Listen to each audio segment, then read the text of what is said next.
নমস্কাৰ সকলোকে স্বাগতম জনাইছো আমাৰ চেনেলৰ এটা নতুন ভিডিঅ'লৈ আশা কৰোঁ আপোনালোক সকলোৰে ভাল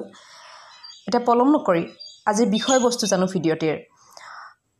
আজি আমি পুখৰাজ ৰত্নৰ বিষয়ে জানিম পুখৰাজ ৰত্ন হৈছে বৃহস্পতি গ্ৰহৰ ৰত্ন গতিকে প্ৰথম আহিছো আমি পুখৰাজৰ নামসমূহলৈ পুখৰাজক আমি কি ধৰণে চিনাক্ত কৰিব পাৰো ইয়াৰ নাম হৈছে পুখৰাজ আমি পুখৰাজ বুলিও জানো পুষ্পৰাগমণিও ইয়াৰ আন এটা নাম পিতস্ফটিক বুলি কোৱা হয়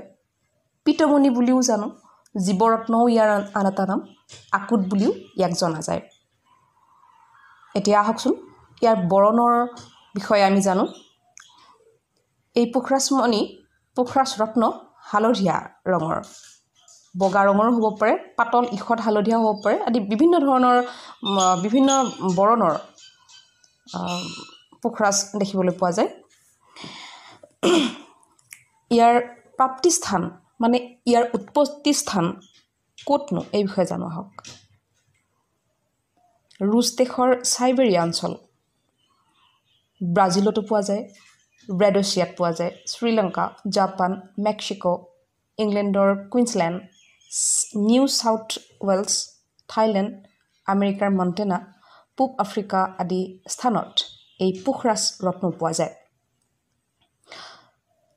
এতিয়া আহো আমি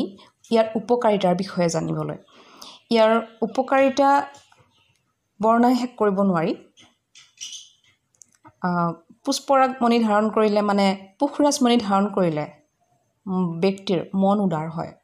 পৰোপকাৰী ভাৱ জন্ম হয় ধাৰ্মিক হয় আদৰ্শবাদী হয়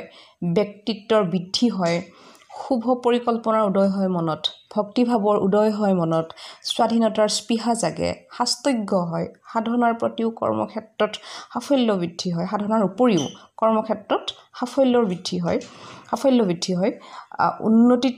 উন্নতি বৃদ্ধি হয় ৰাজনৈতিক সফলতা পায় ব্যৱসায়ত সফলতা পায় আদি বিভিন্ন শুভ ফল প্ৰাপ্তি হয় এই পুষ্পৰাগমণি ধাৰণ কৰিলে মানে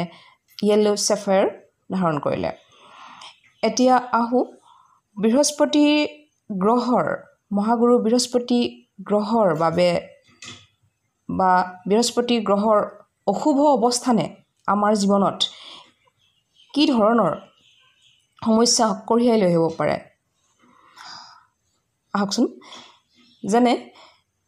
যদিহে বৃহস্পতি গ্ৰহ আমাৰ কুণ্ডলিত অশুভ অৱস্থান ধাৰণ কৰিছে তেতিয়াহ'লে দাৰিদ্ৰতা